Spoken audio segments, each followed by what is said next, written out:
ਵਿੱਚ ਵਿਰਾਸਤ ਦੇ ਗਈ ਮੈਨੂੰ ਮੇਰੀ ਮਾਂ। ਮੈਂ ਪੰਜਾਬੀ ਛੱਡ ਨਹੀਂ ਸਕਦਾ ਮੇਰੇ ਅਦਬ ਦੇ ਥਾਂ। ਬੈਠੇ ਸੱਜਣ ਬੇਲੀ ਕਹਿੰਦੇ ਗੱਲਬਾਤ ਕੋਈ ਸੁਣਾਓ ਕਰੀਏ, ਤੇ ਉਹ ਗੱਲਬਾਤ ਕਰਨ ਲੱਗੇ ਯਾਰ। ਇੱਕ ਦੌਰ ਦੇ ਵਿੱਚ ਨਾ ਇੱਕ ਅਕਬਰ ਬਾਦਸ਼ਾਹ ਹੋਇਆ। ਅੱਛਾ। ਤੇ ਉਹਦਾ ਦਿਲ ਕੀਤਾ ਵੀ ਯਾਰ ਸ਼ਿਕਾਰ ਤੇ ਚੱਲੀਏ ਕਿਤੇ। ਸ਼ਿਕਾਰ ਤੇ ਜਦੋਂ ਗਏ ਨਾ ਤੇ ਕਰਦਿਆਂ ਸ਼ਿਕਾਰ ਉਹ ਬੜੀ ਦੂਰ ਨਿਕਲ ਗਏ। ਜਦੋਂ ਦੂਰ ਨਿਕਲ ਗਏ ਨਾ ਤੇ ਹਨੇਰਾ ਹੋ ਗਿਆ ਉਹਨਾਂ ਨੂੰ। ਉਹਨਾਂ ਨੇ ਬਾਦਸ਼ਾਹ ਨੇ ਸੋਚਿਆ ਵੀ ਹੁਣੇ ਵਾਪਸ ਨਹੀਂ ਜਾ ਸਕਦੇ, ਤੇ ਨਾਲ ਉਹਦੇ ਜਿਹੜੇ ਹੈ ਸੀ ਨਾ ਉਹਨਾਂ ਨੂੰ ਉਹਨੇ ਕਲਾਇਆ ਵੀ ਯਾਰ ਤੁਸੀਂ ਇੱਥੇ ਦੇਖੋ ਕੋਈ ਡੇਰਾ, ਕੋਈ ਰਹਿਣ ਦੀ ਜਗ੍ਹਾ ਆਪਾਂ ਨੂੰ ਲੱਭ ਤੇ ਆਪਾਂ ਰਾਤ ਗੁਜ਼ਾਰੀਏ। ਜਦੋਂ ਉਹਦੇ ਉਹ ਘੋੜਿਆਂ ਦੇ ਫੌਜੀ ਜਾਂ ਉਹਦੇ ਜਿਹੜੇ ਨਾਲ ਨੌਕਰ ਸੀ ਚੜ ਕੇ ਗਿਆ ਨਾ, ਉਦੋਂ ਦੌਰ ਸੀ ਪੁਰਾਣੇ, ਉਦੋਂ ਕਿਹੜਾ ਲਾਈਟਾਂ ਸੀ ਵੀ ਬੰਦੇ ਨੂੰ ਲਾਈਟ ਚੱਲਦੀ ਨਜ਼ਰ ਆ ਜਾਵੇ ਤੇ ਬੰਦਾ ਜਿਹੜਾ ਚਲਾ ਜਾਵੇ। ਏਦਾਂ ਹੀ ਬਸ ਟਾਵੇਂ ਟਿੰਬੇ ਲੱਗਦੇ ਸੀਗੇ। ਤੇ ਬੰਦੇ ਫਿਰਦੇ ਨਾ ਤੇ ਉਹਨਾਂ ਨੂੰ ਇੱਕ ਡੇਰਾ ਲੱਭਾ। ਜਦੋਂ ਬੰਦੇ ਡੇਰੇ ਤੇ ਗਏ ਤੇ ਡੇਰੇ ਤੇ ਜਾ ਕੇ ਉਹਨਾਂ ਨੇ ਪੁੱਛਿਆ, ਦੱਸਿਆ ਵੀ ਯਾਰ ਇਹ ਡੇਰਾ ਕਿਹੜੇ ਬੰਦੇ ਦਾ, ਤੇ ਅਸੀਂ ਇੱਥੇ ਨਾ ਰਾਤ ਰਹਿਣਾ ਚਾਹੁੰਦੇ ਆ। ਜਿਹੜੇ ਉਹ ਬੰਦੇ ਦੇ ਨੌਕਰ ਚਾਕਰ ਉੱਥੇ ਫਿਰਦੇ ਸੀ ਉਹਨਾਂ ਨੇ ਕਿਹਾ ਵੀ ਯਾਰ ਇਹ ਡੇਰਾ ਤੇ ਹੈਗਾ ਸ਼ੇਰ ਮੁਹੰਮਦ ਦਾ, ਤੇ ਸ਼ੇਰਾ ਇਹਨੂੰ ਕਹਿੰਦੇ ਆ। ਨਾ ਇਹਦਾ ਅਸਲ ਹੈ ਸ਼ੇਰ ਮੁਹੰਮਦ, ਤੇ ਸ਼ੇਰਾ ਇਹਨੂੰ ਕਹਿੰਦੇ ਆ। ਉਹ ਕਹਾਂ ਵੀ ਯਾਰ ਉਹਨੂੰ ਟੱਕਰ ਕੇ ਤੇ ਅਸੀਂ ਰਾਤ ਦਾ ਪੁੱਛਣਾ ਵੀ ਜੇ ਅਗਰ ਸਾਨੂੰ ਰਾਤ ਮਿਲ ਜੇ ਰਹਿਣ ਵਾਸਤੇ। ਕਹਿਰ ਉਹ ਫੌਜੀ ਜਿਹੜੇ ਸੀ ਨੌਕਰ ਅਕਬਰ ਬਾਦਸ਼ਾਹ ਦੇ, ਉਹ ਸ਼ੇਰੇ ਨੂੰ ਟੱਕਰ ਕੇ ਉਹਨਾਂ ਨੇ ਕਿਹਾ ਕਿ ਯਾਰ ਇਸ ਤਰ੍ਹਾਂ ਅਸੀਂ ਆਏ ਸੀਗੇ ਤੇ ਸਾਨੂੰ ਹੋ ਗਿਆ ਹਨੇਰਾ ਤੇ ਅਸੀਂ ਰਾਤ ਇੱਕ ਗੁਜ਼ਾਰਨਾ ਹੈ। ਉਹਨੇ ਕਿਹਾ ਕੋਈ ਗੱਲ ਨਹੀਂ ਯਾਰ, ਆਓ ਤੁਸੀਂ ਰਵੋ ਰਾਤ। ਉਹ ਇੰਨੀ ਗੱਲ ਕਰਕੇ ਤੇ ਅਕਬਰ ਬਾਦਸ਼ਾਹ ਕੋ ਵਾਪਸ ਚਲੇ ਗਏ। ਜਦੋਂ ਵਾਪਸ ਗਿਆ ਤੇ ਉੱਥੇ ਜਾ ਕੇ ਅਕਬਰ ਬਾਦਸ਼ਾਹ ਨੂੰ ਕਿਹਾ ਵੀ ਡੇਰਾ ਲੱਭ ਗਿਆ ਤੇ ਆ ਜਾਓ ਚੱਲੀਏ, ਉੱਥੇ ਚੱਲ ਕੇ ਰਾਤ ਰਹਿੰਦੇ। ਜਦੋਂ ਉੱਥੇ ਅਕਬਰ ਬਾਦਸ਼ਾਹ ਆ ਗਿਆ, ਅਕਬਰ ਬਾਦਸ਼ਾਹ ਬੈਠਾ ਰਾਤ ਰਿਹਾ। ਉਹਨਾਂ ਦੇ ਡੰਗਰਾਂ ਨੂੰ ਸ਼ੇਰੇ ਦੇ ਡੇਰੇ ਤੋਂ ਪੱਠੇ ਵੀ ਪੈ, ਪਾਣੀ ਜਾਣੇ ਵੀ ਜੋ ਵੀ ਹੈ ਸੀ। ਤੇ ਸ਼ੇਰੇ ਨੇ ਬਾਦਸ਼ਾਹ ਨੂੰ ਪੁੱਛਿਆ ਵੀ ਲੰਗਰ ਪਾਣੀ ਦਾ ਸੁਣਾਓ, ਤੇ ਬਾਦਸ਼ਾਹ ਨੇ ਕਿਹਾ ਵੀ ਲੰਗਰ ਪਾਣੀ ਤਾਂ ਬਿਲਕੁਲ ਗੁੰਜਾਇਸ਼ ਵੀ ਹੈ ਤੇ ਖਾਣਾ ਵੀ ਹੈ, ਤੇ ਇਹ ਵੀ ਗੱਲ ਨਾਲ ਆ ਵੀ ਅਸੀਂ ਵੀ ਸ਼ਿਕਾਰ ਕੀਤਾ ਹੋਇਆ, ਸਾਡੇ ਕੋਲ ਵੀ ਕੁਛ ਮਾਲ ਮਤਾ ਹੈ ਆ, ਵੀ ਇਹ ਵੀ ਲੈ ਲਓ ਤੇ ਪਕਾਓ। ਪਕਾ ਕੇ ਤੇ ਉਹਨਾਂ ਨੇ ਰਾਤ ਰੋਟੀ ਸ਼ੋਟੀ ਖਾਧੀ, ਰਾਤ ਗੁਜ਼ਾਰੀ। ਜਦੋਂ ਰਾਤ ਗੁਜ਼ਾਰ ਕੇ ਤੇ ਸੁਬਹ ਜਾਣ ਲੱਗਾ ਨਾ, ਤੇ ਅਕਬਰ ਬਾਦਸ਼ਾਹ ਨੇ ਸ਼ੇਰੇ ਨੂੰ ਕਿਹਾ, ਲੈ ਵੀ ਸ਼ੇਰਿਆ ਮੈਂ ਵਕਤ ਦਾ ਬਾਦਸ਼ਾਹ, ਮੈਨੂੰ ਅਕਬਰ ਬਾਦਸ਼ਾਹ ਤੇ ਹੋਵੇ ਨਾ ਰੱਬ ਤੇਰੇ ਤੇ ਪੂਰਾ ਵਕਤ ਕਦੀ ਲਿਆਵੇ ਨਾ, ਤੇ ਤੂੰ ਮੈਨੂੰ ਜ਼ਰੂਰ ਯਾਦ ਕਰਨਾ। ਬੰਦਿਆਂ ਨੂੰ ਉਦੋਂ ਮਣਕ ਰੱਖਦੇ ਸੀ ਤੇ ਬੰਦਿਆਂ ਨੂੰ ਯਾਦ ਕਰਦੇ ਸੀ ਮੁਸੀਬਤ ਦੇ ਟਾਈਮ। ਉਹ ਇੰਨੀ ਗੱਲ ਕਹਿਤੀ ਤੇ ਸ਼ੇਰਾ ਅੱਗੋਂ ਕਹਿੰਦਾ ਵੀ ਮੇਰੇ ਕੋਲ ਘੋੜਿਆਂ ਦਾ ਸਤੰਭਨ, ਮੇਰੇ ਕੋਲ ਉਹਨੇ ਕਿਹਾ ਵੀ ਜਿਹੜਾ ਹੈ ਆ ਮੱਝਾਂ ਦੇ ਵਾੜੇ ਆ, ਮੇਰੇ ਕੋਲ ਉਹਨੇ ਕਿਹਾ ਵੀ ਸਾਰਾ ਨਿਜ਼ਾਮ ਆ। ਤੂੰ ਕਿਹੜਾ ਬਾਦਸ਼ਾਹ, ਸਾਡੀ ਆਪਣੀ ਬਾਦਸ਼ਾਹੀ ਹੈ, ਸਾਡੀ ਆਪਣੀ ਬਾਦਸ਼ਾਹੀ, ਸਾਡੀ ਆਪਣੀ ਬੜੀ ਵੱਡੀ ਬਾਦਸ਼ਾਹੀ, ਅਸੀਂ ਤੈਨੂੰ ਕੋਈ ਕਹਿਣਾ। ਜੇ ਆ ਵੀ ਕੋਈ ਮਾੜੀ ਚੰਗੀ ਗੱਲ ਤੇ ਅਸੀਂ ਆਪ ਹੀ ਨਿਬੜ ਲਾਂਗੇ। ਗੱਲ ਕਰੀ ਵੀ ਉਹ ਨਾ ਵਕਤ ਫਿਰਿਆ ਥੋੜੀ ਦੇਰ ਬਾਅਦ ਹੀ, ਤੇ ਜਿਹੜਾ ਸ਼ੇਰਾ ਸੀ ਨਾ ਬੁਰਾ ਵਕਤ ਸ਼ੇਰੇ ਤੇ ਆ ਗਿਆ। ਬੁਰਾ ਵਕਤ ਇਵੇਂ ਦਾ ਆ ਗਿਆ ਵੀ ਜੋ ਵੀ ਸੱਜਣ ਬੇਲੀ ਯਾਰ ਸੀ ਨਾ, ਜਿਹੜੇ ਬਹੁਤੇ ਸੰਗੀ ਸੀ ਯਾਰ ਸੀਗੇ ਹੁੰਦੇ, ਬੇਲੀ ਸੀਗੇ, ਉਹ ਵੀ ਉਹਨੂੰ ਬੁਲਾਉਣਾ ਚਲਾਉਣਾ ਛੱਡ ਗਏ। ਵਕਤ ਬੁਰਾ ਜੋ ਆ ਗਿਆ। ਵਕਤ ਬੁਰਾ। ਜਦੋਂ ਵਕਤ ਬੁਰਾ ਆ ਗਿਆ ਤੇ ਜਿਹੜਾ ਬੇਲੀ ਸੀ, ਗਹਿਰਾ ਸੱਜਣ ਜੋ ਵੀ ਸੀ, ਉਹ ਆਸਤਾ ਆਸਤਾ ਪਿੱਛੇ ਹਟ ਗਏ। ਜਦੋਂ ਹਟ ਗਏ ਨਾ ਤੇ ਸ਼ੇਰੇ ਤੇ ਟਾਈਮ ਬੜਾ ਮਾੜਾ ਆ ਗਿਆ। ਇੱਕ ਦਿਨ ਬੈਠਿਆ ਬਿਠਾਇਆ ਨਾ, ਉਹਦੀ ਬੇਗਮ ਉਹਨੂੰ ਕਹਿੰਦੀ ਸ਼ੇਰੇ ਦੀ ਵੀ ਇਸ ਤਰ੍ਹਾਂ ਕਰ, ਕੋਈ ਆਪਣੀ ਨਾ ਸੋਚ ਦੇ ਵਿੱਚ ਪਿੱਛੇ ਬਚਪਨ ਦੇ ਵਿੱਚ ਕੋਈ ਪੁਰਾਣੇ ਦੌਰ ਦੇ ਵਿੱਚ ਨਜ਼ਰ ਮਾਰ, ਤੇਰਾ ਕੋਈ ਸੰਗੀ ਬੇਲੀ ਹੋਵੇ ਜਿਹੜਾ ਤੇਰੇ ਯਾਦ ਹੋਵੇ। ਤੇ ਸ਼ੇਰੇ ਨੇ ਕਿਹਾ ਵੀ ਕੋਈ ਨਹੀਂ, ਮੇਰਾ ਕੋਈ ਨਹੀਂ ਸੰਗੀ ਬੇਲੀ। ਉਹਦੀ ਬੇਗਮ ਕਹਿੰਦੀ ਵੀ ਮੈਨੂੰ ਇੱਕ ਗੱਲ ਯਾਦ ਆਈ ਆ, ਮੇਰੇ ਜ਼ਿਹਨ ਚ ਆਈ ਆ ਵੀ ਇੱਕ ਦਫਾ ਇੱਕ ਬਾਦਸ਼ਾਹ ਜਿਹੜਾ ਨਾ ਅਕਬਰ ਬਾਦਸ਼ਾਹ, ਤੇ ਉਹ ਆਪਣੇ ਕੋਲ ਰਾਤ ਰਹਿ ਕੇ ਗਿਆ ਸੀ ਤੇ ਉਹ ਜਾਂਦਾ ਤੈਨੂੰ ਕਹਿ ਕੇ ਗਿਆ ਸੀ ਵੀ ਕੋਈ ਮਾੜਾ ਚੰਗਾ ਟਾਈਮ ਆਵੇ ਤੇ ਮੇਰੇ ਕੋਲ ਆਈ, ਯਾਦ ਕਰੀ ਮੈਨੂੰ, ਯਾਦ ਕਰੀ।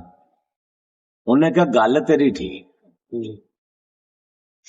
ਖੈਰ ਇੱਥੇ ਗੱਲ ਇਹ ਵੀ ਨਾਲ ਕਿ ਬੰਦਾ ਜਿੱਡਾ ਮਰਜ਼ੀ ਖਾਨਦਾਨੀ ਹੋਵੇ ਨਾ, ਛੇਤੀ ਕਿਤੇ ਕਿਸੇ ਦੇ ਅੱਗੇ ਹੱਥ ਨਹੀਂ ਫੈਲਾਉਂਦਾ, ਆਪਦੀ ਭੁੱਖ ਬਰਦਾਸ਼ਤ ਕਰ ਲੈਂਦਾ ਤੇ ਬਰਦਾਸ਼ਤ ਕਰਦਾ। ਲੇਕਿਨ ਸ਼ੇਰੇ ਤੇ ਉਦੋਂ ਜਿਹੜਾ ਇਸ ਨੌਬਤ ਤੋਂ ਅੱਗੇ ਹਾਲਾਤ ਖਰਾਬ ਹੋ ਗਏ ਸੀ। ਸ਼ੇਰੇ ਨੇ ਇੱਕ ਵਾਰੀ ਕਿਹਾ ਕਿ ਨਹੀਂ ਮੈਂ ਨਹੀਂ ਜਾਣਾ। ਫਿਰ ਉਹਦੀ ਬੇਗਮ ਨੇ ਥੋੜਾ ਜਿਹਾ ਇਸਰਾਰ ਕੀਤਾ, ਉਹਨੇ ਕਿਹਾ ਕਿ ਆਪਣੇ ਬਹੁਤ ਹੀ ਮਾੜੇ ਹਾਲਾਤ ਚੱਲ ਰਹੇ ਤੇ ਤੂੰ ਹੋਵੇ ਨਾ ਤੇ ਇੱਕ ਵਾਰੀ ਉਹਨੂੰ ਟੱਕਰ, ਇੱਕ ਵਾਰੀ ਮਿਲ। ਖੈਰ ਬੇਗਮ ਦੇ ਇਸਰਾਰ ਤੇ ਸ਼ੇਰਾ ਜਿਹੜਾ ਸੀ ਨਾ, ਉਹ ਟੁਰ ਪਿਆ ਅਕਬਰ ਬਾਦਸ਼ਾਹ। ਜਦੋਂ ਉਹ ਅਕਬਰ ਬਾਦਸ਼ਾਹ ਨੇ ਜਿਹੜਾ ਸ਼ਹਿਰ ਦੱਸਿਆ ਸੀ ਜਾਂ ਪਿੰਡ ਦੱਸਿਆ ਸੀ ਨਾ, ਉੱਥੇ ਉਹ ਚਲਾ ਗਿਆ। ਉੱਥੇ ਜਾ ਕੇ ਪਹਿਲੇ ਉਹਨੇ ਬੰਦਿਆਂ ਨੂੰ ਏਦਾਂ ਗਲੀ ਬਾਜ਼ਾਰ ਦੇ ਵਿੱਚੋਂ ਪੁੱਛਿਆ ਮੈਂ ਅਕਬਰੇ ਨੂੰ ਟੱਕਰਨਾ। ਬੰਦਿਆਂ ਹਿਸਾਬ ਲਾਇਆ ਵੀ ਇਹ ਬੰਦਾ ਆਇਆ ਬਾਹਰੋਂ ਤੇ ਇਹਨੇ ਕਿਸੇ ਅਕਬਰੇ ਨਾਈ ਨੂੰ ਟੱਕਰਨਾ। ਅੱਛਾ। ਬੰਦਿਆਂ ਫੜਿਆ ਤੇ ਉਹਨਾਂ ਨੇ ਅਕਬਰੇ ਨਾਈ ਦੇ ਬੂਹੇ ਅੱਗੇ ਜਾ ਖੜਾ ਕੀਤਾ ਤੇ ਕੁੰਡੀ ਖੜਕਾਈ ਤੇ ਅੱਗੋਂ ਅਕਬਰਾ ਨਾਈ ਨਿਕਲਿਆ। ਜਦੋਂ ਉਹ ਨਿਕਲਿਆ ਨਾ ਅਕਬਰਾ ਨਾਈ, ਤੇ ਉਹਨੇ ਕਿਹਾ ਕਿ ਇਹ ਬੰਦਾ ਨਹੀਂ। ਸ਼ੇਰਾ ਕਹਿੰਦਾ ਕਿ ਮੈਂ ਉਹਦਾ ਮੁਹਾਂਦਰਾ ਬੜੀ ਚੰਗੀ ਤਰ੍ਹਾਂ ਜਾਣਦਾ, ਇਹ ਉਹ ਅਕਬਰਾ ਨੇ। ਬੰਦੇ ਕਹਿੰਦੇ ਅੱਛਾ ਤੂੰ ਅਕਬਰੇ ਤੇਲੀ ਦਾ ਨਾਂ ਲੈਂਦਾ। ਬੰਦਿਆਂ ਨੇ ਉੱਥੋਂ ਫੜਿਆ ਤੇ ਫੜ ਕੇ ਤੇ ਅਕਬਰੇ ਨਾਈ ਕੋਲ ਜਿਹੜਾ ਸੀ ਨਾ ਬੂਹੇ ਤੇ ਲੈ ਗਏ। ਉੱਥੇ ਜਾ ਕੇ ਜਦੋਂ ਅਕਬਰੇ ਤੇਲੀ ਦੇ ਬੂਹੇ ਤੇ ਖੜਕਾਇਆ ਨਾ ਕੁੰਡਾ, ਤੇ ਅਕਬਰਾ ਤੇਲੀ ਆਇਆ ਬਾਹਰ। ਉਹ ਸ਼ੇਰਾ ਕਹਿੰਦਾ ਵੀ ਇਹ ਉਹ ਅਕਬਰਾ ਨਹੀਂ ਗਾ। ਖੈਰ ਉੱਥੇ ਲੱਭਦਿਆਂ ਲਭਾਂਦਿਆਂ ਕਰਦਿਆਂ ਕਰਾਂਦਿਆਂ ਹਾਰ ਹੰਬ ਕੇ ਨਾ ਜਿਹੜਾ ਬੜੇ ਅਕਬਰੇ ਉਹਨਾਂ ਨੇ ਲੋਥੋਂ ਦੇ ਲੋਕਾਂ ਨੇ ਜਿਹੜਾ ਮਲਾਏ, ਲੇਕਿਨ ਉਹ ਕਵੇ ਕਿ ਇਹ ਅਕਬਰਾ ਨੇ, ਅਸਲ ਅਕਬਰਾ ਨਾ ਲੱਭਾ, ਅਸਲ ਅਕਬਰ। ਹੁਣ ਬੰਦੇ ਵਿੱਚ ਸਿਆਣੇ ਵੀ ਹੁੰਦੇ, ਉਹਨਾਂ ਨੇ ਕਿਹਾ ਯਾਰ ਸਾਨੂੰ ਬੰਦੇ ਦਾ ਕੋਈ ਟੇਵਾ ਦੱਸ, ਕੋਈ ਬੰਦੇ ਦਾ ਮੁਹਾਂਦਰਾ ਸਾਨੂੰ ਦੱਸੇਗਾ ਤੇ ਅਸੀਂ ਤੈਨੂੰ ਦੱਸਾਂਗੇ। ਕਿਸ ਤਰ੍ਹਾਂ ਮੁਹਾਂਦਰਾ, ਕੀ ਸਾਜ਼? ਉਹ ਸ਼ੇਰਾ ਕਹਿੰਦਾ ਵੀ ਉਸ ਬੰਦੇ ਨਾਲ ਫੌਜ ਹੁੰਦੀ ਆ, ਉਸ ਬੰਦੇ ਨਾਲ ਕਾਫਲੇ ਹੁੰਦੇ ਆ, ਉਹ ਬੰਦਾ ਇਸ ਤਰ੍ਹਾਂ ਦਾ ਹੈਗਾ, ਜਿੱਧਰ ਵੀ ਜਾਂਦਾ ਉਹਦੇ ਨਾਲ ਕੋਈ 15-20 ਘੋੜੇ ਹੁੰਦੇ, ਨਾਲ ਫੌਜ ਹੁੰਦੀ ਆ। ਉਹ ਇਵੇਂ ਦਾ ਅਕਬਰਾ ਨਹੀਂਗਾ। ਉਹਨਾਂ ਨੇ ਕਿਹਾ ਅੱਛਾ ਤੂੰ ਅਕਬਰ ਬਾਦਸ਼ਾਹ ਦਾ ਨਾਂ ਲੈਣਾ? ਉਹਨੇ ਕਿਹਾ ਹਾਂ ਉਹ ਬਾਦਸ਼ਾਹ ਹੀ ਇਵੇਂ ਦਾ ਹੀ। ਉਹਨੇ ਕਿਹਾ ਵੀ ਕੋਈ ਸਿਸਟਮ ਆ। ਉਹ ਬੰਦਿਆਂ ਨੇ ਕਿਹਾ ਵੀ ਆ ਪਰਲੀ ਸਾਈਡ ਤੇ ਹੁੰਦਾ ਜਿਹੜਾ ਨਾ ਮਹੱਲੇ ਜਾਂ ਕੋਠੀ ਆ ਜਾਂ ਜੋ ਵੀ ਡੇਰਾ ਸੀ ਹੁੰਦਾ, ਪਰਲੀ ਸਾਈਡ ਤੇ ਸੀ। ਉਹ ਪਰਲੀ ਸਾਈਡ ਤੇ ਜਦੋਂ ਗਿਆ ਨਾ ਤੇ ਜਾ ਕੇ ਉਹ ਜਦੋਂ ਅਕਬਰ ਬਾਦਸ਼ਾਹ ਦੇ ਡੇਰੇ ਤੇ ਵੜਿਆ ਤੇ ਜਿਹੜੇ ਪਹਿਲੇ ਸਿਪਾਹੀ ਸੀ ਗੇਟ ਤੇ ਖੜੇ, ਉਹਨਾਂ ਨੂੰ ਕਹਿੰਦਾ ਵੀ ਅਕਬਰੇ ਦਾ ਹੀ ਡੇਰਾ ਇਹ? ਉਹ ਕਹਿੰਦੇ ਵੀ ਹਾਂ ਅਕਬਰੇ ਦਾ ਹੀ ਡੇਰਾ। ਪਰ ਬਾਦਸ਼ਾਹ ਵੀ ਜਿਹੜਾ ਅਕਬਰ ਸੀ ਨਾ ਸਾਹਮਣੇ ਆਪਦੀ ਮਹਿਫਲ ਸਜਾ ਕੇ ਬੈਠਾ ਹੋਇਆ ਸੀ। ਉਹਨੇ ਨਾ ਬਾਦਸ਼ਾਹ ਨੇ ਦੂਰੋਂ ਹੀ ਮੁਹਾਂਦਰਾ ਹੁੰਦਾ ਪਹਿਚਾਣ ਲਿਆ, ਇਹ ਸ਼ੇਰਾ ਫਲਾਨਾ ਬੰਦਾ ਤੇ ਇਹ ਆਇਆ ਕਿਸੇ ਕੰਮ। ਤੇ ਉਹਨੇ ਸਿਪਾਹੀਆਂ ਨੂੰ ਆਵਾਜ਼ ਦਿੱਤੀ। ਸਿਪਾਹੀ ਬੜੇ ਗੁੱਸੇ 'ਚ ਹੋਏ ਜਦੋਂ ਉਹਨੇ ਕਿਹਾ ਨਾ ਵੀ ਇਹ ਅਕਬਰੇ ਦਾ ਡੇਰਾ। ਸਿਪਾਹੀ ਬੜੇ ਗੁੱਸੇ 'ਚ ਹੋਏ, ਲੇਕਿਨ ਅਕਬਰ ਬਾਦਸ਼ਾਹ ਨੇ ਆਪਦੇ ਸਿਪਾਹੀਆਂ ਨੂੰ ਆਰਡਰ ਦਿੱਤਾ, ਹੁਕਮ ਦਿੱਤਾ ਬਿਆਨ ਦਿਓ ਵੀ ਕੋਈ ਬੰਦਾ ਇਹਦੇ ਨਾਲ ਬਦਤਮੀਜ਼ੀ ਨਾ ਕਰੇ, ਜਿਵੇਂ ਨਾਂ ਲੈਂਦਾ ਇਹਨੂੰ ਲੈਣ ਦਿਓ, ਬਿਆਨ ਇਹਨੂੰ ਸਿੱਧਾ ਮੇਰੇ ਕੋਲ ਆਉਣ ਦਿਓ। ਹੂੰ। ਜਦੋਂ ਉਹ ਸ਼ੇਰਾ ਪਹੁੰਚਿਆ ਨਾ ਅਕਬਰ ਬਾਦਸ਼ਾਹ ਦੇ ਤਖਤ ਦੇ ਕੋਲ, ਅੱਛਾ ਤੇ ਅਕਬਰ ਬਾਦਸ਼ਾਹ ਉੱਠ ਕੇ ਉਹਨੂੰ ਮਿਲਿਆ। ਬੰਦੇ ਖਾਨਦਾਨੀ ਹੁੰਦੇ, ਗੱਲਾਂ ਰੱਖਦੇ ਆ। ਗੱਲਾਂ ਦਾ ਉਹਨੇ ਇੱਕ ਰਾਤ ਕੱਟੀ ਸੀ, ਉਹਨੂੰ ਵਕਤ ਯਾਦ ਸੀਗਾ। ਉਹ ਉੱਠ ਕੇ ਜਦੋਂ ਟੱਕਰਿਆ ਨਾ, ਉਹਨੂੰ ਮਿਲਿਆ, ਮਿਲ ਕੇ ਤੇ ਜਿਵੇਂ ਦੀ ਕੁਰਸੀ ਤੋਂ ਅਕਬਰ ਬਾਦਸ਼ਾਹ ਆਪ ਬੈਠਾ ਸੀ ਨਾ, ਉਵੇਂ ਦੀ ਉਹਨੇ ਕੁਰਸੀ ਮੰਗਾਈ ਤੇ ਸ਼ੇਰੇ ਨੂੰ ਬਾਇਆ। ਹੂੰ। ਜਦੋਂ ਸ਼ੇਰੇ ਨੂੰ ਬਾਇਆ ਨਾ, ਤੇ ਉਹਨੇ ਜਿਹੜੀ ਮਹਿਫਲ ਸਜਾਈ ਸੀ ਜਾਂ ਜੋ ਅਦਾਲਤ ਲਾਈ ਸੀ, ਹਾਂ ਉਹਨੇ ਅਦਾਲਤ ਛੱਡਦੀ। ਉਹਨੇ ਕਿਹਾ ਵੀ ਇਹ ਖਤਮ ਕੀਤੀ ਜਾਂਦੀ ਹੈ, ਕੱਲ ਨੂੰ ਅਦਾਲਤ ਲੱਗੇਗੀ ਜਾਂ ਮਹਿਫਲ ਲੱਗੇਗੀ, ਕੱਲ ਕਚਹਿਰੀ ਲੱਗੇਗੀ। ਕੱਲ ਨੂੰ ਹੋਏਗਾ, ਜੋ ਵੀ ਹੋਏ ਕਚਹਿਰੀ ਕੱਲ ਲੱਗੇਗੀ, ਸੁਬਾਹ ਹੋਏ। ਉਹਨੇ ਨਾ ਬਾਬਾ ਜੀ ਵੇਖਿਆ ਸ਼ੇਰੇ ਦੇ ਪਾਟੇ ਕੱਪੜੇ ਪੁਰਾਣੇ ਪਾਏ, ਜੁੱਤੀ ਟੁੱਟੀ ਪਾਈ। ਉਹਨੇ ਆਪਦੇ ਨੌਕਰਾਂ ਨੂੰ ਆਰਡਰ ਦਿੱਤਾ। ਅਕਬਰ ਬਾਦਸ਼ਾਹ ਨੇ ਉਹਨੇ ਕਿਹਾ ਵੀ ਇਹਨੂੰ ਜਲਦੀ ਜਲਦੀ ਨਵਾਓ, ਨਵੇਂ ਕੱਪੜੇ ਦਿਓ, ਨਵੀਂ ਜੁੱਤੀ ਦਿਓ, ਜਲਦੀ ਇਹਦੇ ਲਈ ਖਾਣੇ ਦੀ ਤਿਆਰੀ ਕਰੋ, ਇਹਨੂੰ ਖਾਣਾ ਖਵਾਓ। ਇੰਨੀ ਗੱਲ ਕਹਿ ਕੇ ਅਕਬਰ ਜਿਹੜਾ ਬਾਦਸ਼ਾਹ ਸੀ ਉਹ ਆਪਦੇ ਕਮਰੇ 'ਚ ਚਲਾ ਗਿਆ, ਤੇ ਇਹ ਜਿਹੜਾ ਸੀ ਇਹ ਦੂਸਰੇ ਸ਼ੇਰਾ। ਕਮਰੇ 'ਚ ਸ਼ੇਰਾ, ਇਹਦੀ ਤਿਆਰੀ ਕੱਪੜਿਆਂ ਦੀ, ਨਹਾਉਣ ਧੋਣ ਦੀ, ਖਾਣੇ ਦੀ ਤਿਆਰੀ ਦੂਸਰੇ ਕਮਰੇ 'ਚ ਸ਼ੁਰੂ ਹੋ। ਜਦੋਂ ਨਹਾ ਲਿਆ, ਕੱਪੜੇ ਪਾ ਲਏ ਨਵੇਂ, ਔਰ ਰੋਟੀ ਖਾ ਲਈ, ਤੇ ਫੇਰ ਇਹਨੂੰ ਅਕਬਰ ਬਾਦਸ਼ਾਹ ਦੇ ਕੋਲ ਲਿਜਾਇਆ ਗਿਆ। ਅੱਛਾ ਜਦੋਂ ਲਿਜਾਇਆ ਗਿਆ ਨਾ ਅਕਬਰ ਬਾਦਸ਼ਾਹ ਦੇ ਕੋਲ, ਤੇ ਉਹਨੇ ਪੁੱਛਿਆ, ਦੱਸਿਆ ਉਧਰੋਂ ਰਾਤ ਦਾ ਇਸ਼ਾਕ ਦਾ ਟਾਈਮ ਹੋ ਗਿਆ। ਅੱਛਾ ਉਹਨੇ ਪੁੱਛਿਆ ਅਕਬਰ ਬਾਦਸ਼ਾਹ ਨੇ ਵੀ ਕਿੱਧਰ ਆਇਆ ਤੇ ਕੀ ਮਾਜਰਾ ਤੇਰਾ ਚੱਲ ਰਿਹਾ। ਅੱਛਾ ਉਹਨੇ ਕਿਹਾ ਵੀ ਯਾਰ ਮਾਜਰਾ ਕੀ ਹੈ, ਵੀ ਹਾਲਾਤ ਬੜੇ ਮਾੜੇ ਹੋ ਗਏ, ਹਾਂ ਦਿਨ ਬਦਲ ਗਏ ਆ, ਸਮੇਂ ਨਹੀਂ ਹੋ ਰਿਹਾ, ਤੇ ਮੈਂ ਮੁਸੀਬਤ ਦੇ ਮਾਰੇ ਨੇ ਜਿਹੜਾ ਤੈਨੂੰ ਯਾਦ ਕੀਤਾ। ਹਾਂ ਗੱਲ ਸਾਰੀ ਸੁਣਦਿਆਂ ਚੱਲਦਿਆਂ ਚਲਾਉਂਦਿਆਂ ਰਾਤ ਦਾ ਪਿਛਲਾ ਪਹਿਰ ਹੋ ਗਿਆ, ਆ ਸਰਗੀ ਦਾ ਟਾਈਮ ਹੋ ਗਿਆ, ਹਾਂ ਸਰਗੇ ਦਾ ਸੁਭਾਅ। ਤੈਯਦ ਪੜਨ ਦਾ। ਇਹ ਉੱਥੇ ਲਾ ਲੋ ਵੀ ਬੈਂਚ ਤੇ ਬੈਠਾ, ਜਿਵੇਂ ਆਪਾਂ ਬੈਠੇ ਆ ਗੱਲ ਕਰ ਰਹੇ, ਜਾਂ ਜੇ ਸਮਝ ਲਓ ਸੋਫੇ ਤੇ ਬੈਠਾ ਜਾਂ ਮੰਜੀ ਤੇ ਬੈਠਾ। ਹਾਂ ਜਿਸ ਤਰ੍ਹਾਂ ਵੀ ਬੈਠਾ ਸ਼ੇਰਾ ਵੀ ਮੰਜੀ ਤੇ ਬੈਠਾ, ਤੇ ਉਹ ਅਕਬਰ ਬਾਦਸ਼ਾਹ ਉੱਠਿਆ ਤੇ ਉਹਨੇ ਜਿਹੜਾ ਤੈਯਦ ਦੇ ਟਾਈਮ ਫੜਿਆ ਮਸੱਲਾ ਫੜ ਕੇ, ਤੇ ਉਹਨੇ ਜਿਹੜਾ ਨਾ ਮਸੱਲੇ ਤੇ ਬਹਿ ਕੇ ਤੇ ਦੁਆ ਕਰਨੀ ਸ਼ੁਰੂ ਕਰਤੀ, ਯਾ ਅੱਲਾ ਪਾਕ ਵੀ ਤੂੰ ਹੀ ਦਿਨਾ, ਜਿਹਨੂੰ ਵੀ ਦਿਨਾ ਤੇਰੇ ਨਵਾਜ਼ਿਆ ਜਾਂ ਜੋ ਵੀ ਕਿਸੇ ਕੋਲ ਹੈ ਆ, ਤੇ ਜੇ ਕੋਈ ਕਿਸੇ ਬੰਦੇ ਕੋਲੋਂ ਵੀ ਲੈਣਾ ਤੇ ਤੇਰੇ ਦਿੱਤਿਆਂ ਹੀ ਬੰਦੇ ਨੇ ਦੇਣਾ, ਜੇ ਬੰਦੇ ਦੇ ਦਿੱਤਿਆਂ ਕੋਈ ਵੀ ਨਹੀਂ ਰੱਜਦਾ। ਉਹ ਇੱਕ ਦੁਆ ਕਰਦਾ ਪਿਆ ਨਾ ਅਕਬਰ ਬਾਦਸ਼ਾਹ, ਜਦੋਂ ਇਸ ਤਰ੍ਹਾਂ ਦੁਆ ਕਰਦਾ ਪਿਆ ਤੇ ਇਹ ਸੋਚਦਾ ਪਿਆ ਸ਼ੇਰਾ ਵੀ ਇਹ ਤੇ ਆਪ ਬੜਾ ਵੱਡਾ ਮੰਗਤਾ, ਵੀ ਇਹ ਤੇ ਆਪ ਬੜਾ ਵੱਡਾ ਮੰਗਤਾ, ਇਹਨੇ ਮੈਨੂੰ ਕੀ ਦੇਣਾ। ਖੈਰ ਉਹ ਜਦੋਂ ਘੰਟਾ ਕੁ ਹੋਇਆ ਉੱਥੇ ਦੁਆ ਮੰਗਦੇ ਨੂੰ, ਰੱਬ ਅੱਗੇ ਹਾੜੇ ਪਾ ਪਾ ਕੇ ਰੋਂਦੇ ਨੂੰ ਅਕਬਰ ਬਾਦਸ਼ਾਹ ਨੂੰ, ਇਹ ਉੱਠਿਆ ਸ਼ੇਰਾ, ਇਹਨੇ ਆਪ ਦਾ ਸਾਫਾ ਮੋਢੇ ਤੇ ਸਿੱਟਿਆ ਤੇ ਘਰ ਨੂੰ ਟੁਰ ਪਿਆ। ਬੰਦ ਕਰ ਕਰਕੇ ਨਾ ਜਦੋਂ ਪਹੁੰਚਿਆ ਨਾ ਘਰ, ਅੱਛਾ ਘਰ ਪਹੁੰਚਿਆ ਤੇ ਅੱਗੋਂ ਦੀ ਬੇਗਮ ਨੇ ਗੱਲ ਪੁੱਛੀ। ਉਹਨੇ ਕਿਹਾ ਵੀ ਤੂੰ ਤੇ ਅਕਬਰ ਬਾਦਸ਼ਾਹ ਕੋਲ ਗਿਆ ਸੀ, ਤੇ ਕੀ ਲੈ ਕੇ ਆਇਆ ਤੇ ਕੀ ਕਰਕੇ ਆਇਆ। ਅੱਛਾ ਸ਼ੇਰਾ ਕਹਿੰਦਾ ਵੀ ਉਹਨੇ ਕੀ ਦੇਣਾ, ਉਹ ਤੇ ਆਪ ਬੜਾ ਵੱਡਾ ਮੰਗਤਾ। ਤੇ ਆਪਦੀ ਬੇਗਮ ਨੂੰ ਕਹਿੰਦਾ ਵੀ ਇੰਜ ਕਰ, ਤੂੰ ਜਿਹੜਾ ਨਾ ਆਪਣੇ ਕੋਲ ਕੱਪੜਾ ਹੈ, ਉਹ ਕਹਿੰਦੀ ਵੀ ਕੱਪੜਾ ਤੇ ਹੈ। ਉਹਨੇ ਕੱਪੜਾ ਕਹਿੰਦਾ ਇਹ ਮੈਨੂੰ ਦੇ। ਉਹਦੀ ਬੇਗਮ ਨੇ ਉਹਨੂੰ ਕੱਪੜਾ ਦਿੱਤਾ, ਤੇ ਉਹਨੇ ਇੱਕ ਸਾਈਡ ਤੇ, ਜਿਵੇਂ ਅਕਬਰ ਬਾਦਸ਼ਾਹ ਦੁਆ ਮੰਗ ਰਿਹਾ ਸੀ ਨਾ ਇੱਕ ਸਾਈਡ ਤੇ ਕਮਰੇ ਦੇ, ਉਹਨੇ ਵੀ ਓਦਾਂ ਹੀ ਸਿੱਟਿਆ ਕੱਪੜਾ, ਤੇ ਕੱਪੜਾ ਸਿੱਟ ਕੇ ਤੇ ਉਹਨੇ ਵੀ ਦੁਆ ਮੰਗਣੀ ਸ਼ੁਰੂ ਕਰਤੀ। ਜਿਵੇਂ ਹੀ ਅਕਬਰ ਬਾਦਸ਼ਾਹ ਦੁਆ ਘੰਟਾ ਹੁੰਦੀ ਸੁਣੀ ਸੀ ਨਾ, ਉਵੇਂ ਹੀ ਉਹਨੇ ਸ਼ੇਰੇ ਨੇ ਦੁਆ ਸ਼ੁਰੂ ਕਰਤੀ। ਘੰਟਾ ਡੇਢ ਦੁਆ ਮੰਗੀ ਉਹਨੇ। ਦੁਆ ਅੱਲਾਹ ਪਾਕ ਜਦੋਂ ਬੰਦੇ ਦੀ ਦੁਆ ਸੁਣ ਲੈਂਦਾ, ਲੇਕਿਨ ਬਾਜ਼ ਔਕਾਤ ਅੱਲਾਹ ਪਾਕ ਚੀਜ਼ ਨੂੰ ਉਦੋਂ ਹੀ ਨਵਾਜ਼ ਦਿੰਦਾ, ਕੁਛ ਦੇਰ ਪਾ ਕੇ ਨਵਾਜ਼ ਦਿੰਦਾ, ਨਵਾਜ਼ ਜ਼ਰੂਰ ਦਿੰਦਾ। ਤੁਸੀਂ ਅੱਲਾਹ ਪਾਕ ਕੋਲੋਂ ਮੰਗੋ ਨਾ, ਅੱਲਾਹ ਪਾਕ ਦਿੰਦਾ ਜ਼ਰੂਰ ਹੈ। ਤੁਹਾਡੀ ਦੁਆ ਉਦੋਂ ਹੀ ਕਬੂਲ ਹੋ ਜਾਂਦੀ, ਉਦੋਂ ਹੀ ਕਦੇ ਸੁਣਦਾ ਦੁਆ ਉਹ ਜ਼ਰੂਰ ਆ, ਉਦੋਂ ਹੀ ਸੁਣਦਾ ਜ਼ਰੂਰ ਆ, ਲੇਕਿਨ ਕੁਛ ਅੱਲਾਹ ਪਾਕ ਆਪਣੀ ਰਹਿਮਤ ਜਦੋਂ ਕਰੇ ਉਦੋਂ ਚੀਜ਼ ਨਵਾਜ਼ ਛੱਡਦਾ। ਉਹ ਸ਼ੇਰੇ ਨੂੰ 8-10 ਦਿਨ ਹੋ ਗਏ ਸੀ ਦੁਆ ਮੰਗਦੇ ਨੇ।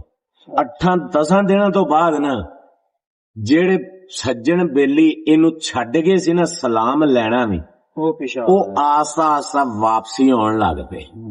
ਆਣ ਕੇ ਮਿਲਣ ਲੱਗ ਪਏ, ਸ਼ੇਰਿਆ ਬੜਿਆਂ ਦਿਨਾਂ ਦਾ ਯਾਰ ਤੂੰ ਜਿਹੜਾ ਦੇਖਿਆ ਹੀ ਨਹੀਂ, ਕਿੱਥੇ ਗਿਆ ਸੀ, ਕਿੱਥੇ ਸਾਨੂੰ ਤੂੰ ਯਾਰ, ਅਸੀਂ ਤੈਨੂੰ ਮਿਲਣ ਆਏ ਆ।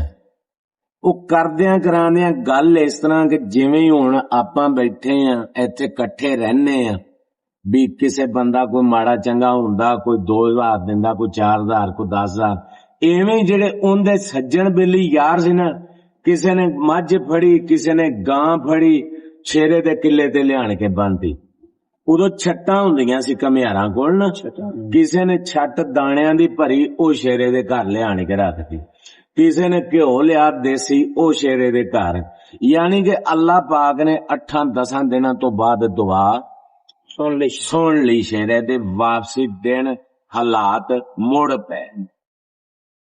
ਤੇ ਗੱਲ ਕਰਨ ਦਾ ਮਕਸਦ ਇਹ ਆ ਕਿ ਉਹ ਜਦੋਂ ਦੀ ਬੇਗਮ ਇਹ ਹਾਲਾਤ ਮੁੜ ਪਏ ਨਾ, ਥੋੜੇ ਜਿਹੇ ਬਰੇ ਗੁਜ਼ਰੇ ਤੇ ਇੱਕ ਦਿਨ ਸ਼ੇਰਾ ਬੈਠਾ ਕਹਿੰਦਾ ਆਦੀ ਬੇਗਮ ਨੂੰ ਵੀ ਲੈ ਦੱਸ ਉਹਨੇ ਮੈਨੂੰ ਕੀ ਦਿੱਤਾ? ਮੈਨੂੰ ਤਾਂ ਅੱਲਾਹ ਪਾਕ ਨੇ ਦਿੱਤਾ। ਉਹਨੇ ਕਿਹਾ ਗੱਲ ਸੁਣ। ਬੇਗਮ ਨੇ ਕਿਹਾ ਵੀ ਮੈਂ ਅੱਜ ਤੈਨੂੰ ਰੋਕਦੀ ਆ ਸ਼ੇਰਿਆ, ਅੱਜ ਤੇਰੀ ਗੱਲ ਮੈਂ ਟੋਕਦੀ ਆ। ਉਦਾਂ ਤੂੰ ਚਤਰਾ ਬੰਦਾ, ਤੂੰ ਬਾਹਰ ਫਿਰਨ ਟੁਰਨ ਵਾਲਾ ਬੰਦਾ, ਲੇਕਿਨ ਅੱਜ ਮੈਂ ਤੇਰੀ ਗੱਲ ਟੋਕਦੀ ਆ। ਜਿਹੜੇ ਰਾਹ ਤੇ ਤੈਨੂੰ ਉਹਨੇ ਲਾਇਆ ਨਾ, ਉਹ ਰਾਹ ਜੇ ਤੈਨੂੰ ਉਹ ਦਿੰਦਾ ਨਾ ਕੁਛ ਸਮਾਨ ਦਿੰਦਾ, ਤੇ ਉਹ ਆਪਣੇ ਕੋਲੋਂ ਮਹੀਨੇ ਬਾਅਦ ਫਿਰ ਮੁੱਕ ਜਾਣਾ ਸੀ, ਤੂੰ ਫਿਰ ਉਹਦੇ ਕੋਲੋਂ ਮੰਗਣ ਜਾਣਾ ਸੀ। ਜਿਹੜੇ ਰਾਹ ਉਹਨੇ ਲਾਏ, ਜਿਹੜੀ ਚੀਜ਼ ਉਹਨੇ ਕਿਹਾ, ਜਿਹੜਾ ਸਮਾਨ ਜਾਂ ਜਿਹੜੇ ਰਾਹ ਤੇ ਤੈਨੂੰ ਉਹਨੇ ਲਾ ਛੱਡਿਆ ਨਾ ਅਕਬਰ ਬਾਦਸ਼ਾਹ ਨੇ, ਇਹ ਤੇਰੇ ਕੋਲੋਂ ਸਾਰੀ ਜ਼ਿੰਦਗੀ ਨਹੀਂ ਮੁੱਕਣਾ।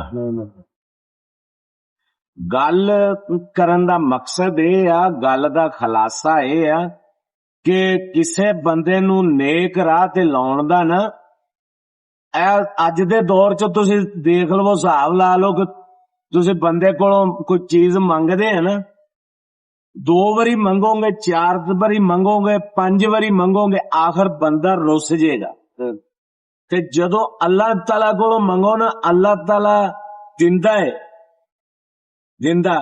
ਜਦੋਂ ਅੱਲਾਹ ਤਾਲਾ ਕੋਲੋਂ ਨਾ ਮੰਗੋ ਤੇ ਅੱਲਾਹ ਤਾਲਾ ਉਦੋਂ ਰੁੱਸਦਾ ਬੰਦੇ ਕੋਲ, ਉਦੋਂ ਰੁੱਸਦਾ। ਦੁਨੀਆ ਤੇ ਬੰਦੇ ਕੋਲੋਂ ਮੰਗੋ 2-4 ਵਾਰੀ ਤੇ ਬੰਦਾ ਰੁੱਸ ਜਾਂਦਾ, ਤੇ ਜੇ ਅੱਲਾਹ ਮੀਆਂ ਕੋਲੋਂ ਨਾ ਮੰਗੋ ਤੇ ਅੱਲਾਹ ਮੀਆਂ ਨਾਰਾਜ਼ ਹੋ ਜਾਂਦਾ। ਉਦੋਂ ਬੰਦੇ ਦੇ ਹਾਲਾਤ ਖਰਾਬ ਹੋਣੇ ਸ਼ੁਰੂ ਹੋ ਜਾਂਦੇ। ਗੱਲ ਕਰਨ ਦਾ ਮਕਸਦ ਇਹ ਆ ਕਿ ਜੇ ਬੰਦਾ ਕਿਸੇ ਨੂੰ ਕੁਛ ਦੇ ਨਹੀਂ ਨਾ ਸਕਦਾ ਅੱਜ ਦੇ ਦੌਰ 'ਚ ਆਪਦੇ ਹਾਲਾਤ ਦੇ ਮੁਤਾਬਕ, ਤੇ ਉਹਨੂੰ ਰਾਹ ਵੀ ਸਿੱਧੀ ਲਾਓ, ਸਿੱਧੀ ਰਾਹ ਲਾਓ। ਉਹਨੂੰ ਕੋਈ ਹੇਠ ਹੁਜਤ ਨਾ ਕਰੋ।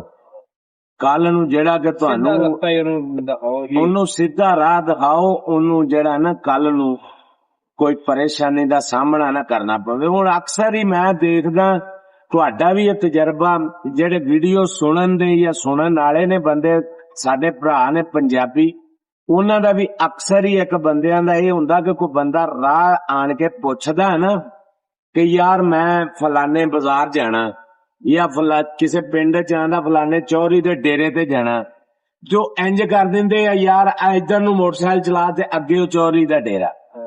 ਜਾਂ ਸ਼ਹਿਰ ਚ ਕੋਈ ਬੰਦਾ ਪੁੱਛਦਾ ਨਾ ਕਿਸੇ ਨੂੰ, ਗੱਲ ਪੰਜਾਬੀ ਚ ਕਰ ਰਿਹਾ ਮੈਂ, ਜੇ ਸ਼ਹਿਰ 'ਚ ਕੋਈ ਬੰਦਾ ਕਿਸੇ ਨੂੰ ਪੁੱਛਦਾ ਨੇ ਯਾਰ ਫਲਾਣੇ ਦਫ਼ਤਰ 'ਚ ਜਾਣਾ, ਜੋ ਬੰਦੇ ਕਹਿੰਦੇ ਇੰਜ ਹੋ ਕੇ ਇੰਜ ਜਾ ਤੇ ਅੱਗੇ ਦਫ਼ਤਰ ਆ।